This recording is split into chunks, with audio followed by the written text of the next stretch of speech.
thấy lạnh không? Em thấy hôm nay cũng khá là lạnh và gió nữa. À, em nói trước đi. Anh nói trước đi ạ. Ừm, anh chỉ muốn nói là hôm nay nhìn em xinh thật đấy. Với lại chiếc lơ buộc tóc này rất là hợp với em. Anh cứ nói vậy. Em chán nản lắm. Em vẫn như mọi ngày thôi, có xin gì đâu ạ. Chắc là do hôm nay em ăn mặc với lại tóc tai em gọn gàng hơn lúc em đi làm thì anh nhìn thấy em xinh hơn mọi hôm. Cảm ơn anh. Mà với em định hỏi anh chuyện gì đấy? Thì dạo này em không còn nghe thấy anh nhắc về cửa hàng gạch nữa. Không biết là cửa hàng gạch của anh có gặp vấn đề gì ạ?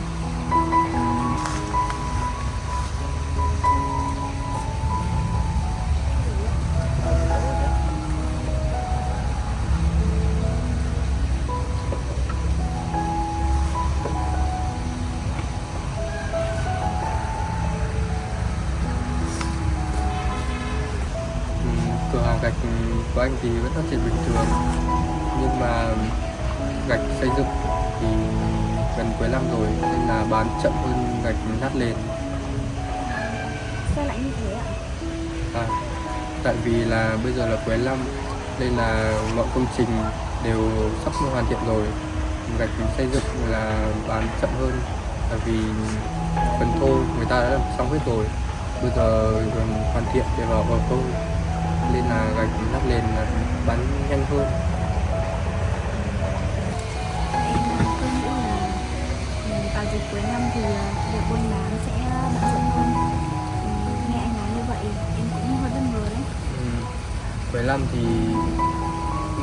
cũng bận thật, nhưng mà có nhiều mặt hàng nó khác nhau. Đầu năm thì bán được gạch xây dựng, nhưng mà cuối năm thì lại bán được gạch lát nền, không phải là mặt hàng nào cũng giống nhau cả. Vậy anh nói rõ hơn cho em hiểu không? Được. Vào thời điểm cuối năm ấy, thì là lượng gạch xây dựng bán ra thì chậm hơn. Nguyên nhân là do các nhà khách hàng của mình thì đã hoàn thiện xong phần thô rồi. Ý của anh là phần thô là họ đã hoàn thiện xong móng nhà, tường và mái ạ. Đúng như vậy đấy. Thì các khách hàng đã xây xong phần thô thì là người ta sẽ không mua gạch xây dựng nữa. Vậy còn gạch lát nền thì thế nào anh? Đối với gạch lát nền ấy thì tình hình lại ngược lại. Vào dịp cuối năm thì các khách hàng lại mua rất là nhiều.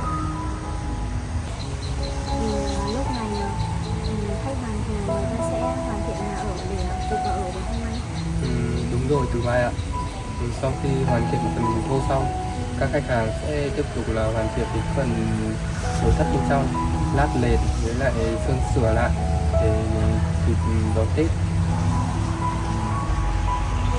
Anh phân tích như vậy em mới hiểu rõ tại sao vào dịp cuối năm như thế này thì gạch lát nền thì người bán chạy hơn đấy. Đúng rồi Từ Mai ạ. Trong kinh doanh ấy, thì chúng ta phải cần nắm bắt được khách hàng với lại thị trường. Nếu mà không nắm bắt được khách hàng với lại thị trường ấy, thì có rủi ro là nhập sai mặt hàng nên là có thể là bị tồn đọng hàng rất là nhiều đấy. Vậy những dịp cuối năm như thế này thì cửa hàng của anh có phải nhập thêm gạch lát nền không? Anh vẫn nhập thêm, nhưng mà anh không nhập nhiều cùng một lúc để tránh cho hàng mất kiểm soát về chất lượng, với lại tránh để tình trạng tồn kho lại quá là nhiều. Sao anh phải cẩn thận như vậy ạ? Em thấy vào dịp cuối năm thì bán được hàng nhanh như vậy mà. Anh thấy nhiều nơi thì người ta cũng bán theo hàng vì số lượng và doanh thu, nhưng mà lại không đảm bảo được chất lượng, bởi vì người ta không kiểm soát được. Nếu mà anh mà bán giống họ thì có thể là doanh thu lợi nhuận năm nay có thể là cao, nhưng mà mọi năm khác tiếp theo ấy là sẽ bị mất uy tín luôn. Nghe anh nói về chuyện làm ăn, em thấy công việc này cũng không hề đơn giản một chút nào. Đúng rồi đấy. anh làm nhiều và gặp nhiều khách hàng nên là gặp nhiều tình huống nữa, nên là rút được ra kinh nghiệm. Có phải là vì như vậy mà anh luôn giữ cách làm việc này mà không có một chuyên này không? Đúng vậy, anh không cần cửa hàng phá nổi bật trong thời gian ngắn. Anh chỉ cần việc làm ăn của anh ổn định và lâu dài. Nghe anh nói như vậy, anh là người rất hiểu rõ về thị trường đấy. Anh không dám nhận mình là người hiểu sâu, nhưng mà anh luôn cố gắng điều chỉnh công việc phù hợp với lại thực tế nhất. Anh trộn lên cho em nhé. Anh lấy nó đi để em làm đi. Được rồi, để anh trộn cho.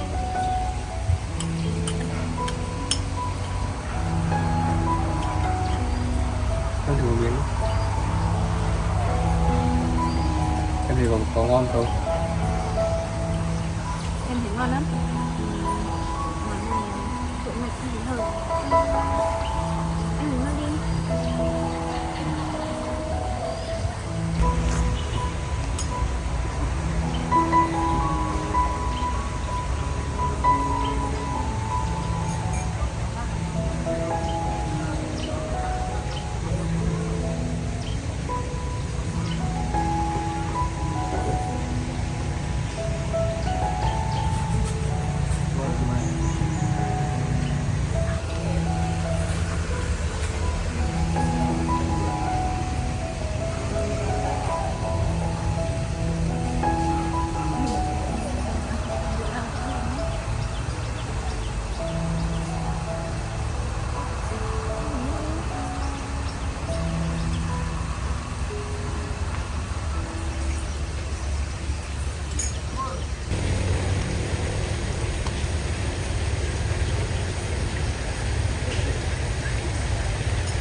Em nghe anh nói về chuyện công việc như vậy, em thấy anh hiểu nhiều thứ thật đấy. Anh chỉ nói những gì mình đã trải qua thôi. Làm lâu rồi các biết với lại rút ra được nhiều kinh nghiệm.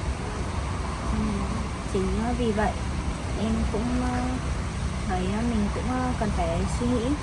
Nghĩ là nếu không học thêm, không hiểu biết thì em cứ mãi quanh quẩn một chỗ.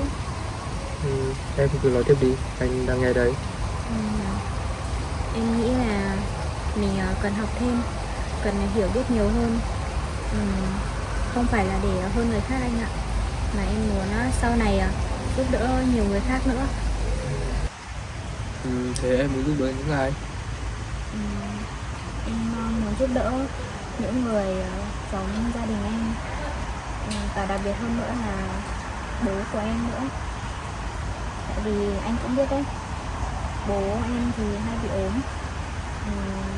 Mỗi lần đi viện, chi phí đi lại rất là tốn kém. Em nghĩ nếu mà mình hiểu biết hơn một chút về thuốc men thì em sẽ giúp bố được hơn rất là nhiều. Nói thật với anh, em cũng rất là lo. Em đang lo điều gì? Thì em lo em học chậm, em không theo kịp người khác. Thì sao em lại nghĩ như vậy? Vì trước giờ em cũng chỉ toàn làm việc chân tay. Việc học của em thì cũng không đến chốn. Em thấy mình còn thua kém người khác rất là nhiều. Em sợ bây giờ em mới bắt đầu việc học thì đã quá muộn rồi. Từ vai này, Dạ. anh nói thật với em nhé. Dạ vâng. Không có một ai quy định là học sớm mới là đúng, mà cũng không có một ai quy định là học muộn là sẽ không làm được gì. Nhưng nếu mà em học mà mãi vẫn chậm thì làm thế nào hả anh? Nếu mà em học vẫn chậm ấy, thì chúng ta học chậm không sao cả. Quan trọng là em dám học.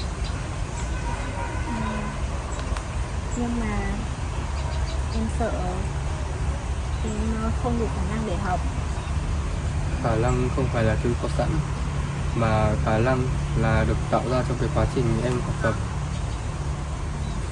Nếu mà em muốn học thì em cứ mạnh dạn mà học. anh có thấy em là đang mơ mộng quá không ạ? Anh không thấy em mơ mộng đâu. Anh thấy em đang suy nghĩ rất là thực tế cho một tương lai. Và anh nói điều này để cho em yên tâm. Nếu mà em muốn học ấy thì em cứ mạnh dạn mà học. Anh sẽ ở phía sau em. Anh nói thật ạ? Anh nói thật đấy. Anh không có cho vui đâu. Anh sẽ ủng hộ em. Và trong khả năng của anh, nếu mà em cần sách ấy thì anh và em cùng nhau đi tìm. Nếu mà em không hiểu chỗ nào thì anh và em cùng nhau tìm hiểu. Dạ vâng. Em yên tâm đi, em sẽ không phải học của mình đâu. Vâng. Tại vì chưa giờ chưa có ai nói với em như vậy. Em chỉ sợ mình làm anh thất vọng thôi. Anh sẽ không thất vọng khi em đã cố gắng. Anh chỉ thất vọng khi em từ bỏ chính bản thân mình thôi. Nếu vậy thì em sẽ thử. Em cứ thử đi, có anh đứng sau em đây rồi. Với lại tí nữa anh sẽ đưa em đi mua một ít sách về đông y với lại các cây thuốc nam nhé. Dạ vâng. Như vậy thì em sẽ phải cố gắng hơn thật nhiều. Được rồi, thôi em ăn tiếp đi. Em cảm ơn anh. Em cũng uống nước đi nhé.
Alo. Vâng. Tôi đang xem lại hợp đồng. Cuối năm rồi nên tôi cần chắc lại. Tôi cũng chưa vội chốt đâu. Vâng.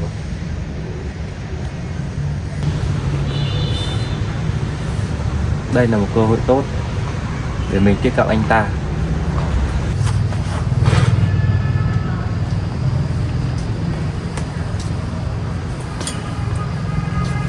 Công việc cuối năm của anh cũng áp lực nhỉ? Dạ vâng, cũng bình thường thôi anh ạ. Tôi rồi bên kia thấy anh nói chuyện qua điện thoại, thấy nói chuyện hợp đồng vật liệu. Anh cũng làm trong ngành này à? Tôi cũng làm loanh quanh mảng này nhưng mà không hẳn giống anh, nhưng mà cũng có liên quan đến hoàn thiện công trình. Vâng, cuối năm rồi, tiến độ thì gấp mà giá cả thị trường thì loạn hết cả lên. Trong khi đó thì là đối tác thì cũng giục liên tục, đâm ra là cũng vội lắm anh ạ. Đúng thật, thời điểm cuối năm là thời điểm dễ mắc sai sót nhất nếu mà không tỉnh. Vậy anh nói như thế thì chắc anh cũng từng gặp rồi. Tôi cũng từng gặp một vài trường hợp chỉ vì chập vật liệu mất vài ngày mà đảo lộn hết cả một công trình. Anh nói chuyện cũng khá là sát thực tế. Vâng, vì tôi cũng từng phải trả giá rồi. Vậy anh đang làm bên nào? Tôi đang tập trung vào một hướng mới. Căn bản là tập trung nhiều vào vật liệu hoàn thiện cuối năm. Vâng, vật liệu hoàn thiện. Thế vậy thời điểm này thì đúng là dễ làm. Dễ làm nhưng cũng dễ bị ép giá lắm. Anh nói đúng vào những cái khó khăn mà chúng ta hay thường gặp. Và khách ép và bên nhà cung cấp cũng ép. Tôi nghe nói có vài bên vẫn giữ giá rất cứng và không linh động nhiều. Vậy anh đang nói đến bên nào? Tôi chỉ nói chung chung vậy thôi. Nhưng làm ăn cuối năm nếu giữ giá quá cứng, đối tác cũng khó xoay sở được. Tôi cũng hiểu điều này, nhưng mà giữ giá nhưng mà vẫn đảm bảo chất lượng thì tôi nghĩ là vẫn hơn chứ. Nhưng đối tác mà bị ép tiến độ thì người ta sẽ phải suy nghĩ đến một hướng khác đấy.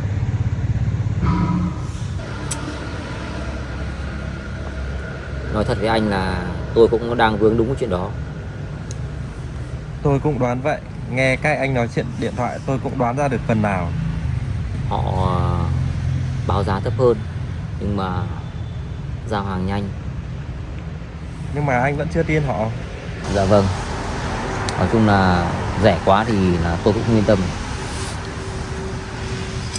Anh đúng là người cẩn thận, không phải ai cũng giữ được những nguyên tắc đó đâu.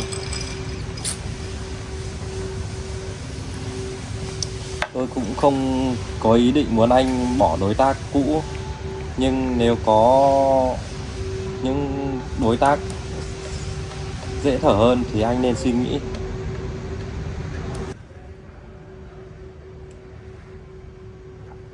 Làm ăn bây giờ cũng phải cần thêm một số phương án dự phòng anh ạ.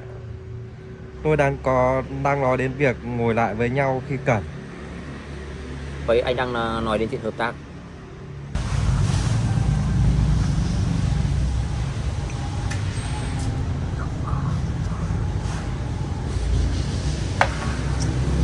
Vậy anh định hợp tác theo kiểu gì? Bây giờ chúng ta có thể hợp tác với nhau với nguyên tắc không ràng buộc gấp, không độc quyền, chỉ là cùng hỗ trợ nhau khi thị trường quá căng. Tôi thì không thích làm theo kiểu mập mờ.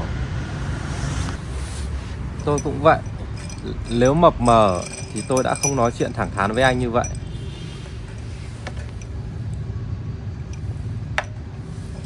Cuối năm rồi, nếu mà một lô hàng trễ thì cả một chuỗi phía sau sẽ bị ảnh hưởng đấy anh ạ. Anh nói cũng có cái đúng. Bây giờ nếu anh cần nguồn hàng linh động hơn, anh có thể liên hệ với tôi. Tôi cũng không dám hứa trước điều gì. Và tôi cũng không cần anh nữa. Tôi chỉ muốn anh biết rằng anh sẽ có thêm một lựa chọn nữa thôi.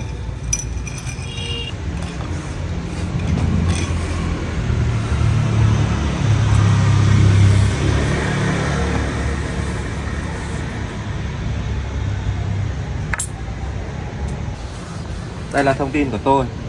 Khi nào anh cần, anh có thể liên lạc. Được rồi, tôi sẽ cân nhắc chuyện này. Thế là đủ rồi. Chúc anh hợp tác cuối năm thành công. Vâng, tôi cảm ơn anh nhé. Chào anh nhé. Thế anh.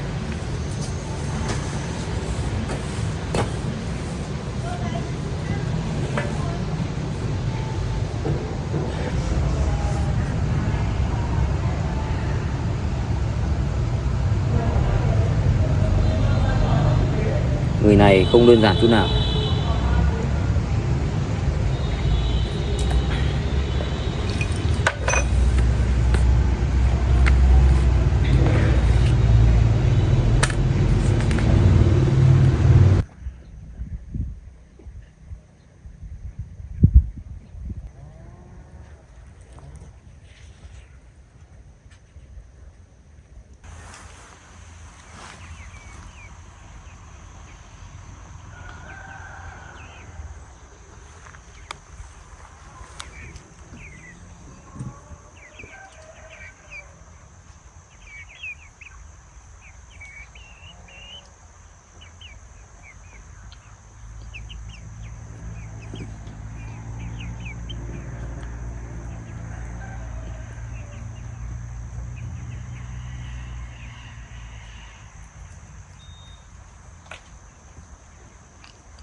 trong cái quyển sách này hầu hết là có các trị các loại bệnh thông thường với lại các bài thuốc dân gian ở Việt Nam.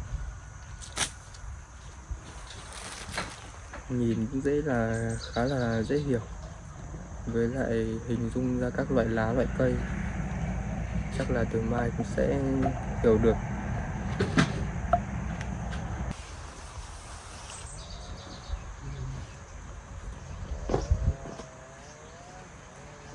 Em rót sẵn nước ra đây luôn.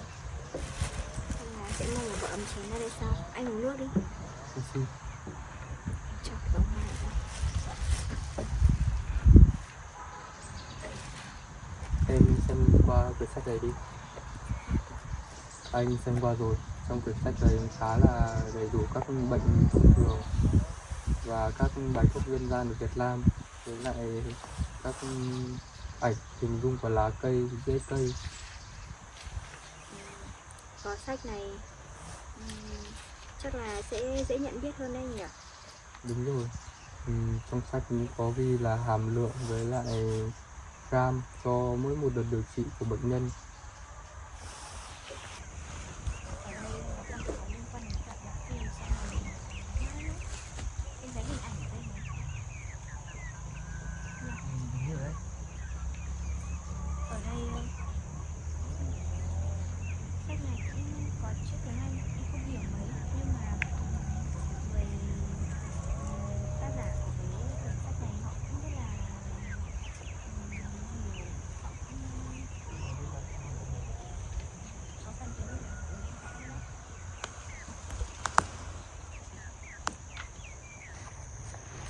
Em thấy cuốn sách này thú vị thế đấy anh ạ. Ở đây còn có các bài thuốc dân gian đơn giản nữa này. Em cứ đọc qua đi, xong rồi em xem chỗ nào bằng tiếng Anh mà em không hiểu thì em bảo anh. Dạ vâng. Em thấy đâu để em xem bên này. Cũng toàn những hình ảnh những củ quả, những vật dược liệu quen thuộc như đỗ, bí đao này anh. Anh nhìn kia có cả củ gừng nữa à? Củ gừng đó.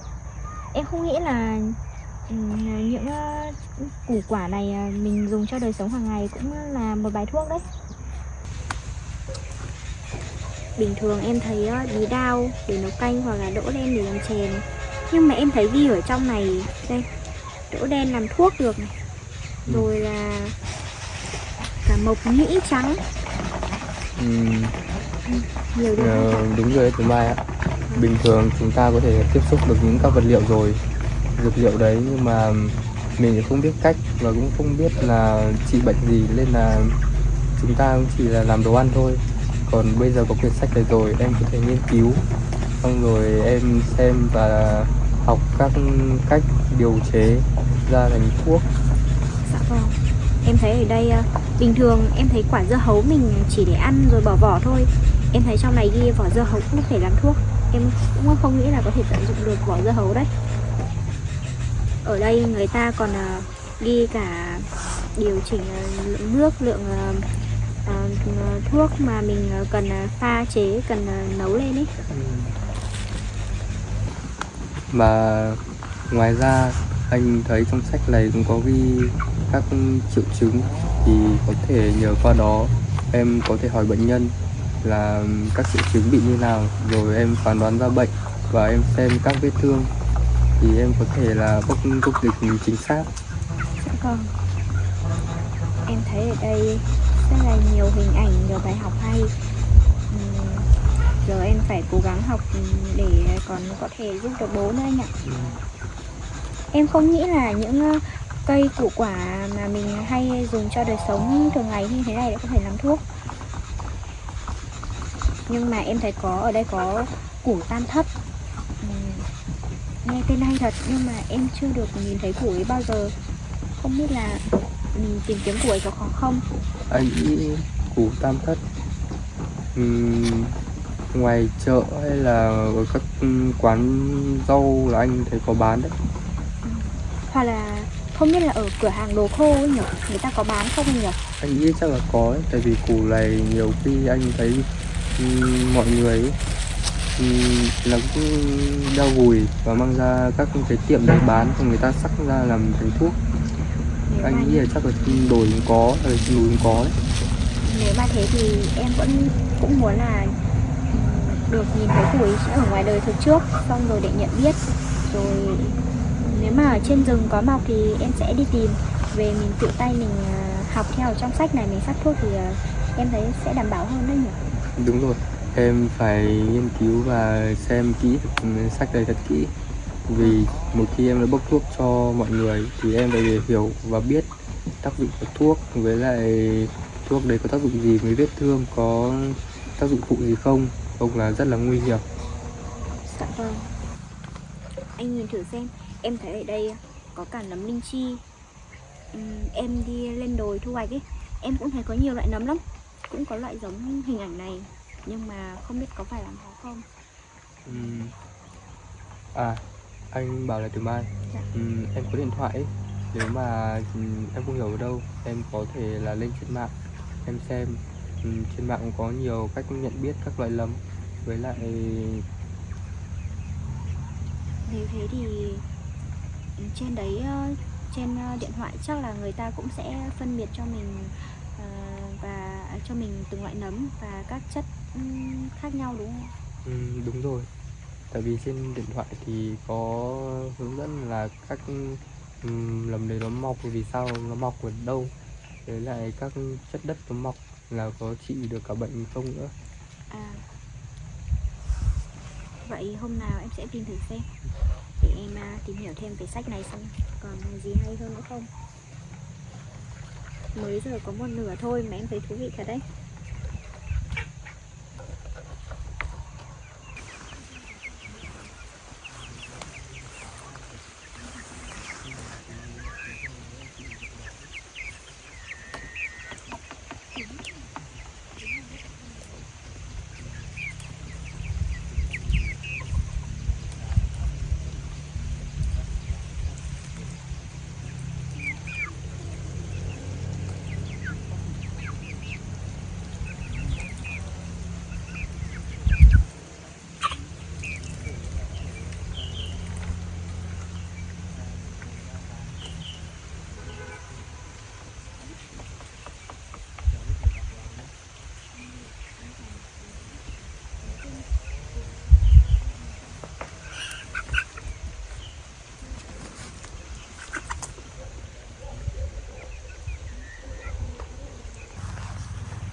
Đúng thật, trong quyển sách này đúng thật là có rất nhiều thứ, và đến cả anh đây cũng là lần đầu tiên mới biết được.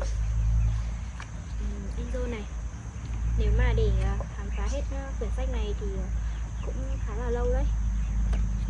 Em thấy dạo này cuối năm công việc của anh cũng khá là bận rộn. Bây giờ anh cũng đưa em về nhà rồi, hay là anh về để lo việc của cửa hàng đi?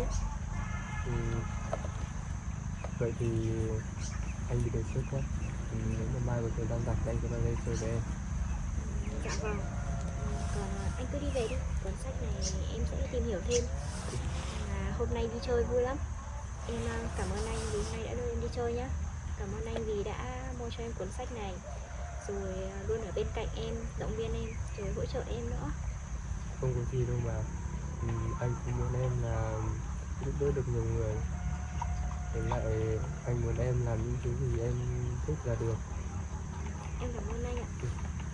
Thế thì anh đi về nhé. Vâng, anh cứ về lo cho công việc đi. Em cũng không sao đâu. Thế thì em cứ xem sách nhé. Xong rồi có chỗ làm công việc thì em sẽ gọi điện cho anh nhé. Dạ vâng ạ. Anh uống nước đã rồi gì?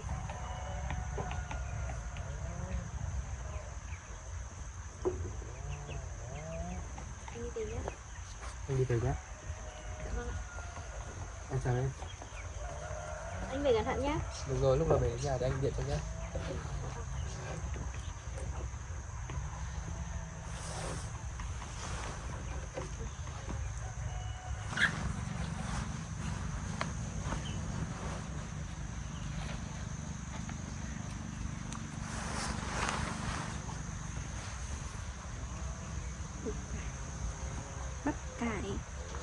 Bắp cải món ăn ngon, giúp rối loạn mỡ máu. bắp cải ở vườn mình trồng cũng khá là nhiều. Mình không nghĩ bắp cải thường thường dùng trong các bữa ăn mà có thể làm thuốc được. Ở trong này thấy ghi là người bị suy thận không nên ăn bắp cải.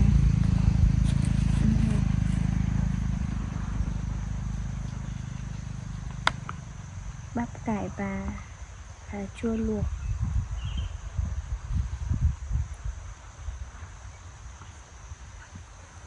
Ở trong vườn mình cũng có trồng cà chua, trồng cả bắp cải nữa. Toàn những món ăn quen thuộc, mình không nghĩ có thể làm thuốc được.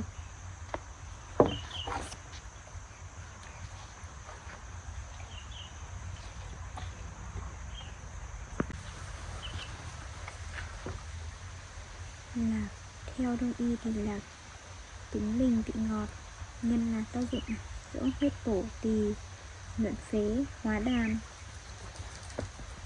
Nhiều bài thuốc hay thật đấy.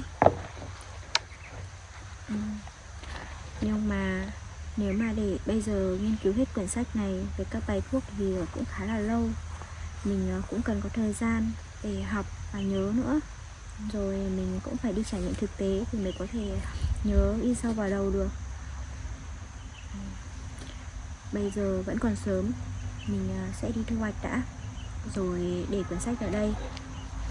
Khi nào thu hoạch về mình sẽ học thêm.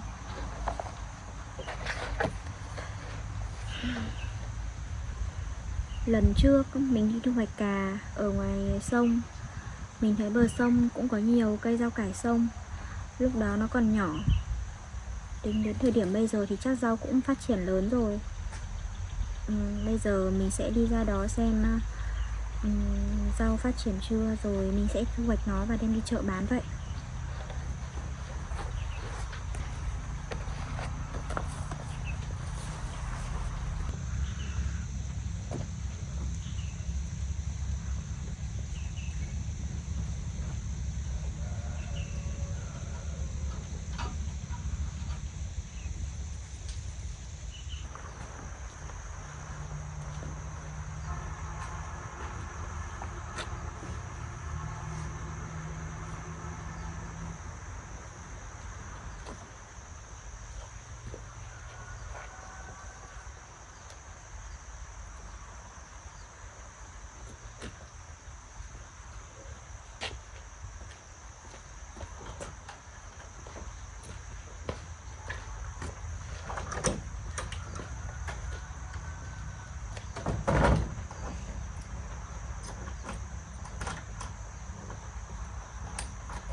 Mẹ thử đi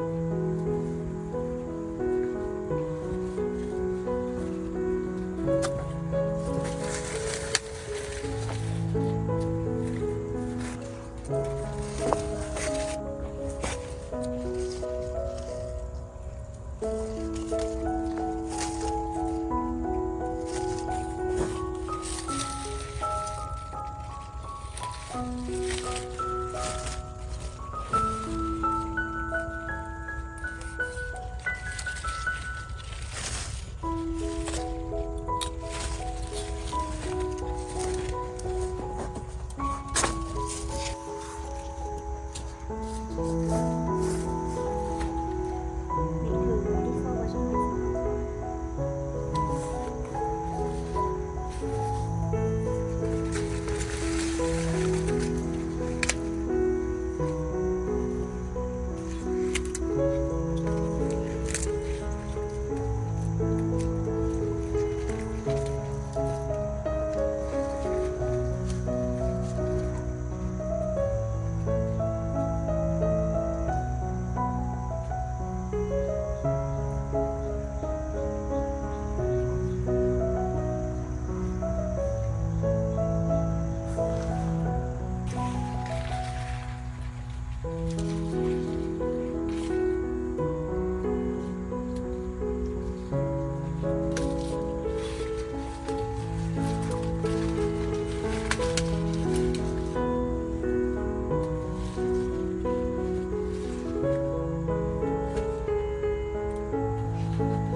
ạ.